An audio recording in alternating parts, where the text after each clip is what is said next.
तो अब है वक्त कुछ अलग कर दिखाने का, और ये है माइनक्राफ्ट की कठिन बायोम्स में से एक, आइस स्पाइक्स।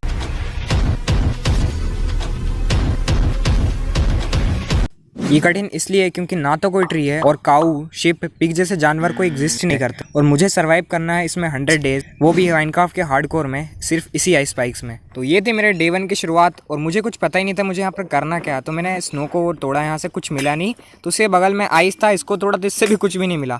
तो मैं चला गया यहाँ से आगे की तरफ, और यहाँ पर एक गड्ढा सा था, तो मैंने सोचा स्नो हटाते हैं और इसके नीचे केव ढूंढते, शायद केव मिल जाए हमें। लेकिन मैंने डर्ट यहाँ पर सारी की सारी हटा दी, और यहाँ पर जो जितना भी स्नो था ना वो सारा क्लियर किया मेहनत से, एकदम पसीना बहा के। और फिर नीचे मुझे मिल गया स्टोन। अब इस स्टोन को मैंने तोड़ने का ट्राई किया, लेकिन स्टोन तो मिलता ही नहीं है, तो मैंने ट्राई करना भी छोड़ दिया और आ गया कि आगे की तरफ। यहाँ वहाँ भटकने के बाद मुझे यहाँ पर मिल जाता है एक पोलर बियर, और इस पोलर बियर को मेरे को घर तो ले जाना था, लेकिन घर तो था ही नहीं, तो कहाँ ले जाता। फिर इधर उधर घूमने के बाद मुझे मिल जाता है एक रूइन पोर्टल, और इसकी चेस्ट के अंदर एक इंचेंटेड गोल्डन हेलमेट और आयरन गोल्डन के बूट्स और गोल्डन की लेगिंग्स मिल जाती है। तो सभी को कलेक्ट कर लिया, क्योंकि फ्री की चीज कौन छोड़ता है। बस एक चेस्ट प्लेट की कमी थी, नहीं तो अपना गोल्डन आर्मर फर्स्ट डे पर कंप्लीट हो जाता। फिर लगने लगी भूख, क्योंकि यार पेट में चूहे तो दौड़ते ही। फिर मैं आ जाता हूँ नदी में मछलियों के प्राण लेने, क्योंकि मुझे चाहिए था खाना। फिर क्या था, बस सारी मछलियों को पटापट पटा करके सबको निपटा दिया। और नदी के किनारे पर एक खरगोश खेलता खेलता खुद ही ऑटोमेटिक मर गया, तो मैंने इसके जाकर कलेक्ट कर लिया, इसका भी खाना और इसको भी ईट किया, और इसके साथ मछलियों को भी खा लिया। फिर मेरे दिमाग में आया एक आइडिया, और मैंने सारी डर्ट कलेक्ट की और चढ़ गया रूइन पोर्टल की छत पे, और यहाँ पर से मैं तोड़ने लगा हो से गोल्ड ब्लॉक, लेकिन वो टूट गया था, लेकिन मुझे तो मिला ही नहीं। और अब मैं परेशान हो गया था, और मुझे डर लगने लगा था, क्योंकि अब स्केलेटन्स का हमला होने वाला है, और ना तो मुझे कोई ट्री व्री मिला, लेकिन नदी के किनारे मुझे ग्रास ब्लॉक्स मिले। तो मैंने सोचा कि इन ग्रास ब्लॉक्स पर शायद से कोई ट्री स्पॉन हो सकता है, और नदी के किनारे इन ग्रास ब्लॉक्स को देखते देखते मैं आगे बढ़ने लगा, और किस्मत से, पहली बार किस्मत से मुझे मिल जाता है यहाँ पर एक ट्री। इस ट्री को कट किया और सारे प्लैंक्स बनाए, प्लैंक से कुछ नॉर्मल टूल्स बनाए, और उसके साथ मैंने लीव्स को कट किया। फिर इसी के साथ एक ट्री और मिल जाता, तो इसको भी कट किया, और उसके साथ मैंने स्टोन कलेक्ट करके अपने सारे टूल्स को अपग्रेड कर लिया स्टोन के टूल्स में। अब मुझे कोई डर नहीं था, लेकिन भाई भूख तो फिर लगने लगी, तो फिर मछलियों को मारा, और नदी के किनारे घूमते घूमते फिर से शुगर केन भी मिल गया, तो सारा शुगर केन कलेक्ट किया।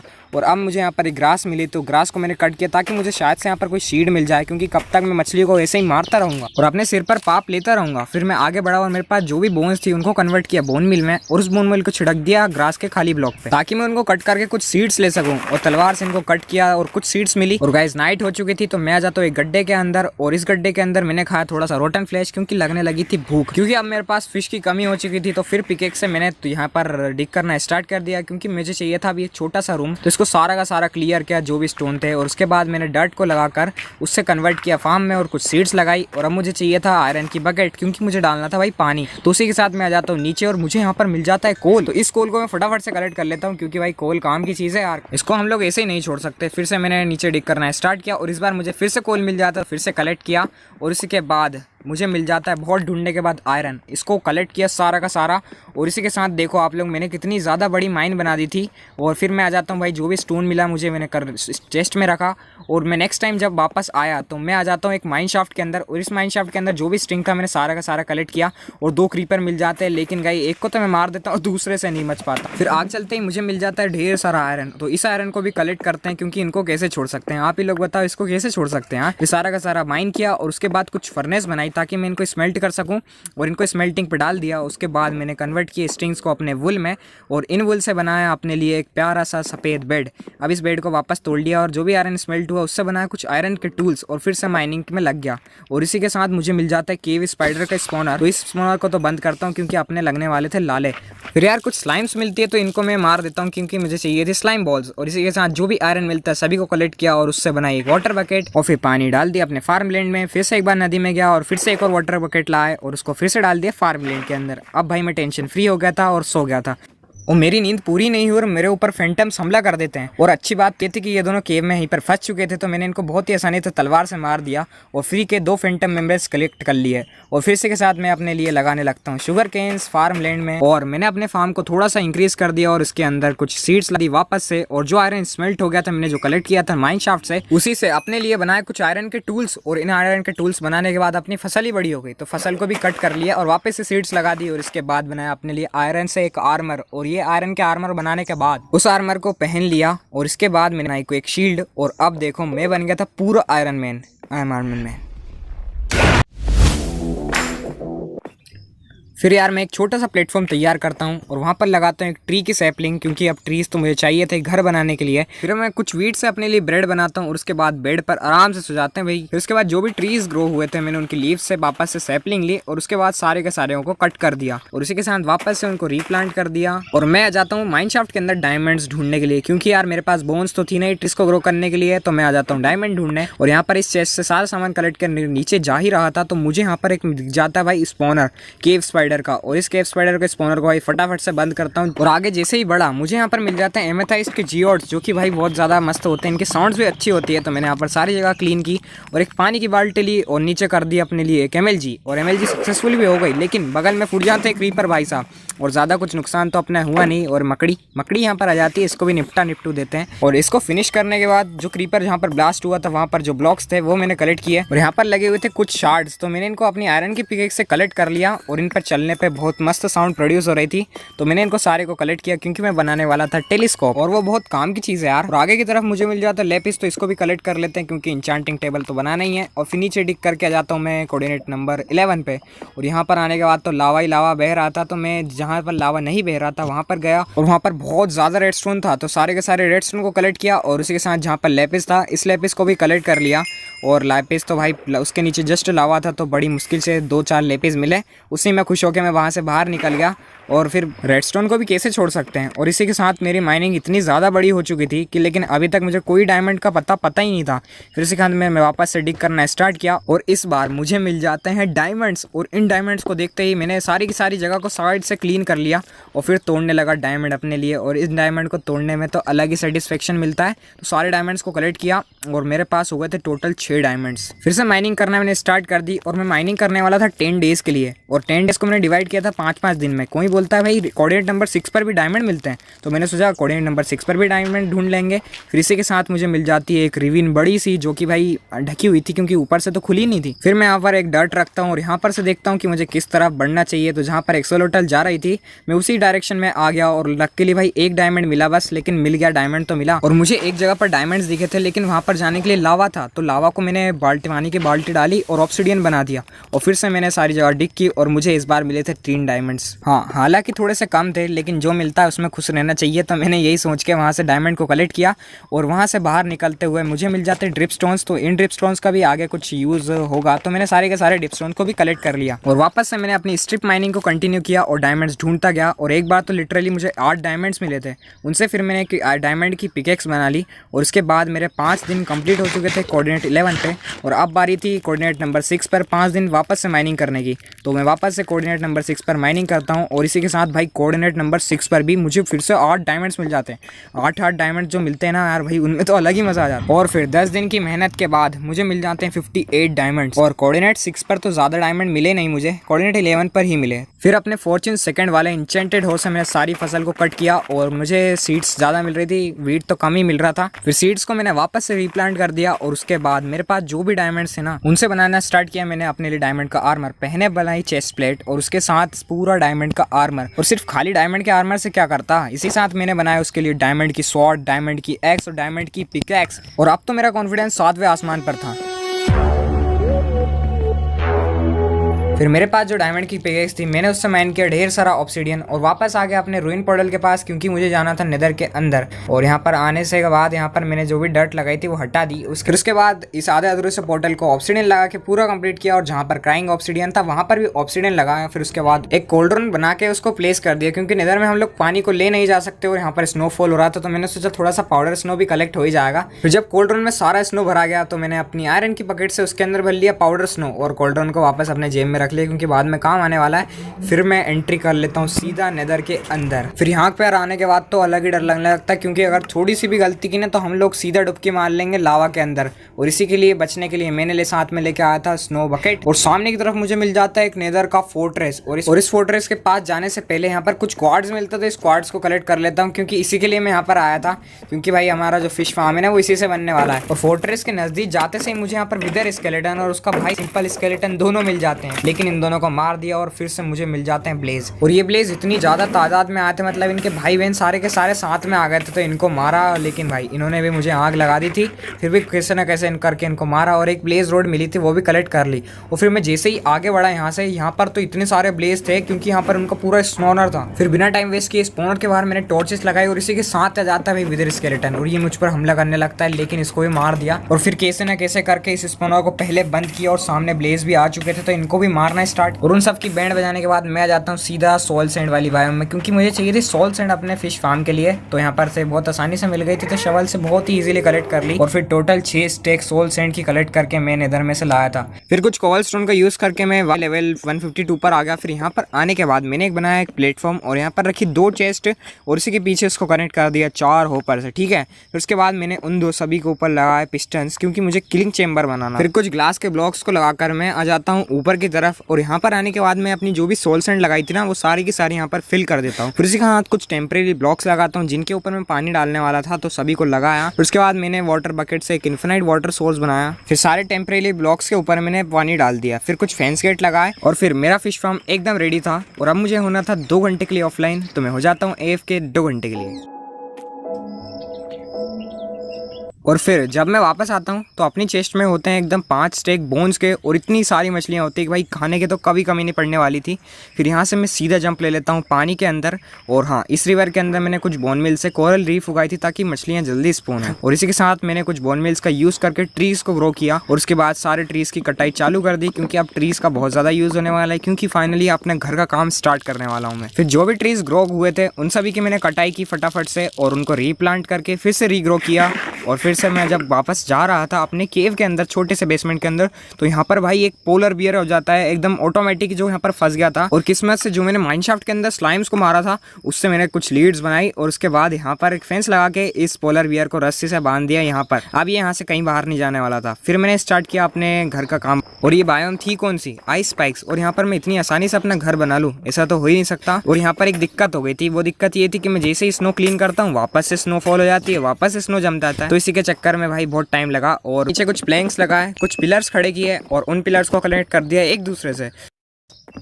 फिर उसके बाद मेरा घर हो जाता है एकदम कंप्लीट। और इसके साथ मैं लगाता हूँ यहाँ पर कुछ चिमनी डिज़ाइन के लिए, ताकि यार कोई लगे तो कि आइस स्पाइक्स बायोम में भी कोई बंदा रहने आया है। देन उसके बाद मैं आ जाता हूँ घर के सामने एकदम एक्सटीरियर पे और यहाँ पर एक जो रूफ बनाई थी मैंने छोटी सी, इसको पहले कंप्लीट किया और इसके साथ शो पीस के लिए एक झूला बना दिया, ताकि यहाँ पर लगे कि एनवाई गेमर झूला झूलते हैं। मजाक में बोल रहा हूँ, ठीक है। फिर उसके बाद कुछ आयरन बार्स लगाई अपनी खिड़कियों में ताकि कोई घुस ना सके। अब इनको लगाने के बाद अपने घर में रोशनी फैलाने की कमी थी, तो उसी के साथ आयरन को मैं कन्वर्ट करता हूँ नगेट्स में और लेंटर्स बना लेता हूँ। और फिर जब मैं इन सभी लेंटर्स को अपने घर के बाहर लगाता हूँ ना, तो अपना घर एकदम चमकदार हो जाता है, रोशनी फैल जाती है सारी जगह पर और एक नंबर लगने लगता है। फिर मैं जो अपनी पहले की चेस्ट थी उन सभी में सामान कलेक्ट करके अपने घर में शिफ्ट कर देता हूँ। और फिर कुछ दिन की मेहनत के बाद अपना हाउस एकदम रेडी हो गया था।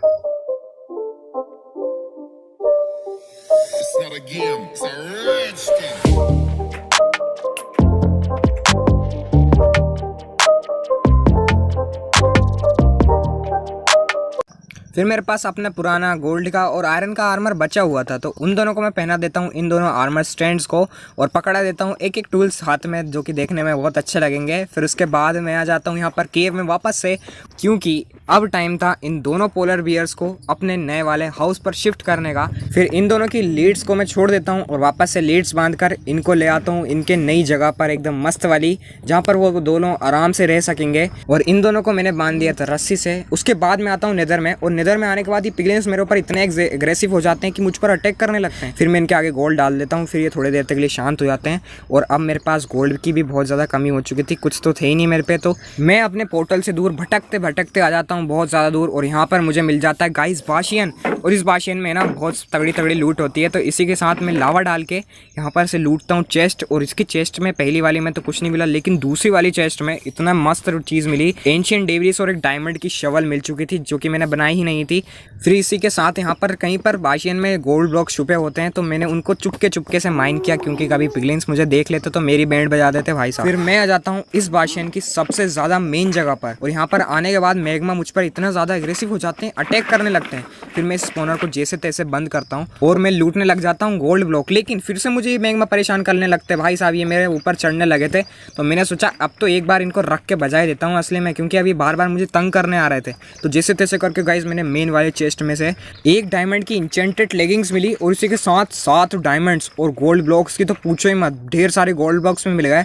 और इसी के साथ जो यहाँ पर साइड में होते हैं ना गोल्ड ब्लॉक्स, इनको भी मैंने फटाफट से तोड़ लिया, क्योंकि अभी जहाँ पर जब तक ये स्पॉन नहीं हो रहा है फटाफट से मैंने सारे गोल्ड ब्लॉक्स को तोड़ लिया। और उसके साथ तोड़ने के बाद जैसे ही टूट गए तो मैं फटाफट से भाई ऊपर जाता हूँ, क्योंकि अब ये भाई ये मुझे छोड़ने नहीं वाले, क्योंकि मैंने इनकी सारी चेस्ट और सब लूट लिया, इनको एकदम कंगाल बना दिया। और इनके बाहर जो गोल्ड ब्लॉक्स लगे थे मैंने वो भी नहीं छोड़े, उन सभी को भी ब्रेक कर लिया और उसके साथ गोल्ड ब्लॉक्स को कन्वर्ट किया इंगट्स में और बहुत सारे इन मनुष्यों को ट्रैप कर लिया और इनके साथ ट्रेडिंग करना स्टार्ट कर दी। इनको मैं इतना सारा गोल्ड देता हूँ कि भाई ये खुश हो जाते हैं और मुझे कुछ ना कुछ सामान दे देते हैं, तो इनको मैं देता हूँ फटाफट से गोल्ड। और इनसे की बहुत देर तक ट्रेडिंग और इनसे लिए एकदम अच्छा सामान। और उसी के बाद में एंडिंग में मैंने इन्हीं के ऊपर लावा डालकर वापस आ जाता हूँ अपने घर। एंड मुझे जो एक नेदर एंशिएंट डेब्रिस मिला था उसको कन्वर्ट किया नेदरराइट के स्क्रैप में, और मेरे पास थी बहुत सारी एंडर पर्ल्स पहले की, और उन सभी को मिलाकर मैंने बनाई आई ऑफ एंडर। और इसके बाद ढूंढने लगे हम लोग अपना एंड पोर्टल यानी स्ट्रॉन्ग होल्ड। और स्ट्रॉन्ग होल्ड को ढूंढने में तो बहुत ज़्यादा टाइम लगता ही है, तो हम तो कोई नए आदमी है नहीं।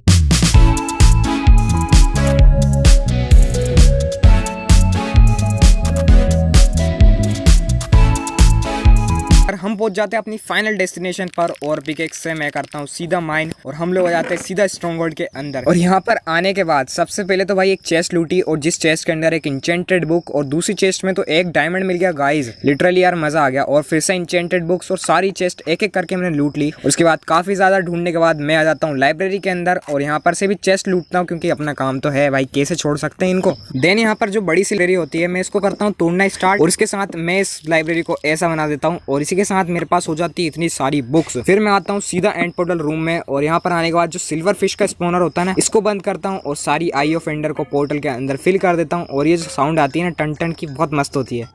फिर गाइस घर आने के बाद मैं बनाता हूँ इंचेंटमेंट टेबल और उसी के साथ कुछ बुक शेल्फ्स भी बना लेता हूँ, क्योंकि हम लोग बनाने वाले हैं अब इंचेंटिंग रूम। और इस इंचेंटिंग रूम को मैं अपने सेकंड फ्लोर पे बनाने वाला था, जो कि बनने के बाद 1 नंबर लगने वाला था। तो इसी के साथ इंचेंटमेंट टेबल को मैंने यहाँ पर प्लेस किया और उसी के साथ मैंने इंचेंट करना स्टार्ट कर दिया अपनी बुक्स को सारी को, और बहुत दिन तक इंचेंटमेंट लगाता रहा। और फिर कुछ देर के बाद मेरी एक्सपी हो जाती है एकदम खत्म, तो मैं आ जाता हूँ फार्म पे एक्सपी लेने के लिए। लेकिन गाइस ये फार्म ना अपना एक्सपी दे ही नहीं रहा था, एकदम इतनी कम दे रहा था कि जिससे कुछ हो ही नहीं सकता। फिर मैंने सोचा कि अब तो छोड़ देते हैं और कुछ पोशंस रेडी किए अपने लिए, क्यों फाइट करने के लिए एंडर ड्रैगन से। और फिर मैं जाता हूँ सीधा पोर्टल रूम में और जंप कर देता हूँ सीधा एंडर ड्रैगन को मारने के लिए। फिर जब मैं यहाँ पर स्पॉन होता हूँ तो इसी के साथ मेरे को हमेशा की तरह यहाँ पर इन्होंने दूर स्पॉन कर दिया। फिर मैं कुछ डर्ट लगा के सीधा MLG कर लेता हूँ नीचे की तरफ, और पहली बार मेरी MLG सक्सेसफुल हो जाती है। फिर कुछ डर्ट को इस्तेमाल करके मैं चढ़ता हूँ ऊपर की तरफ, और यहाँ पर आने के बाद सबसे पहले तो पोशन पीता हूँ एक नाइट विजन का, और उसी के साथ फिर ब्लास्ट करने में लग जाता हूँ एंड क्रिस्टल्स को एक एक करके। फिर कुछ क्रिस्टल्स केज में भी होते हैं तो इनको भी ब्लास्ट किया, और इसी के साथ एंडर ड्रैगन की पावर सोर्स एकदम खत्म कर दी। फिर उसके बाद अपनी जो डायमंड की स्वॉर्ड होती है ना, इससे मारने लगता हूँ एंडर ड्रैगन को, लेकिन उतना डैमेज नहीं पड़ रहा था। फिर जो अपना स्ट्रेंथ का पोशन होता है उसको इस्तेमाल किया, और उसको इस्तेमाल करने के बाद तो अपना एंडर ड्रैगन यूं ही चुटकियों में मर गया आसमान में। और जब ये फटा ना तो इसके अंदर से इतनी सारी एक्सपी नीचे गिरी, ढेर सारी, सभी को कलेक्ट किया, और उसके साथ मेरी हो जाती है 66 लेवल की एक्सपी। फिर जो ढेर सारी एक्सपी मुझे मिली थी उससे मैंने अपनी स्वॉर्ड को इंचेंट किया ताकि मैं विदर्स के स्कल्स ले सकूं विदर को मारने के लिए। तो इसी के साथ मैं विदर स्केलेटन के स्कल लेने आ जाता हूँ यहाँ पर, और ढेर सारे विदर्स आते रहते तो मैं सभी के सभी से फाइट करता रहता हूँ। पहले के कुछ दिन में मुझे एक भी स्कल नहीं मिल रहा था, क्योंकि मेरी स्वॉर्ड में लूटिंग सेकेंड थी इसलिए नहीं मिल रहा था। तो मैंने कुछ विदर स्केलेटन्स को किल किया और उसके बाद वापस से घर आया और अपनी स्वॉर्ड और बो में कुछ इंटेनमेंट्स लगाई, और स्वॉर्ड में तो लगा रही थी मैंने लूटिंग 3। इसलिए फिर मैं विदर स्केलेटन को जब मारने वापस आया नेदर में तो मुझे विदर स्केलेटन्स मिलते ही जा रहे थे, और उनको जैसे किल कर रहा था तो मुझे 2 कभी कभी 1 स्कल और इसके साथ टोटल 6 स्कल में कलेक्ट कर लेता हूँ, और फिर आ जाता हूँ सीधा एंड में, क्योंकि मैं मारने वाला हूँ इस बार 2 विदर्स को। और जब मैं पिछली बार आया था यहाँ पर तो मैंने पिस्टन लाना ही भूल गया था। तो इस बार जब मैंने पिस्टन लेके आया, फिर एंडर ड्रैगन के एग को अपनी इन्वेंट्री में कलेक्ट कर लिया पिस्टन से, फिर इसको ब्रेक करके मैं आ जाता हूँ सीधा पोर्टल के नीचे। और गाइस यहाँ पर आने के बाद मैं डिग करता हूँ 5x5 का एक छोटा सा रूम, जिसके अंदर 3 ब्लॉक्स डिग करके मैं यहाँ पर ऑब्सिडियन प्लेस करता हूँ। और गैस 2 विदर को एक साथ स्पॉन करवाना मेरे लिए कठिन टास्क था, क्योंकि गलती से अगर आगे पीछे हो जाते ना तो दूसरा विदर कभी स्पॉन ही नहीं हो पाता। इसलिए मैंने ध्यान से और आराम से एंड स्टोन्स को तोड़ा और यहाँ पर जो सोल सैंड लगा दी। अब इस सोल सैंड को लगाने के बाद मैंने यहाँ पर विदर स्केलेटन्स के स्कल लगाए और पहला विदर को स्पॉन करवा लिया। और मैंने ज़्यादा टाइम नहीं वेस्ट किया। ऐसे में अगर मैं थोड़ा सा भी देर हो जाती ना, 1 सेकंड की भी, तो दूसरा विदर कभी भी स्पॉन ही नहीं कर पाता। फिर फटाफट से मैंने सोल सैंड लगाई और दूसरे विदर को भी स्पॉन कर लिया। और इन दोनों विदर्स को ऑटो सफोकेशन की वजह से डैमेज मिल रहा था। और हाँ गाइस, इन 100 डेज को बनाने में मुझे बहुत ज़्यादा मज़ा आया।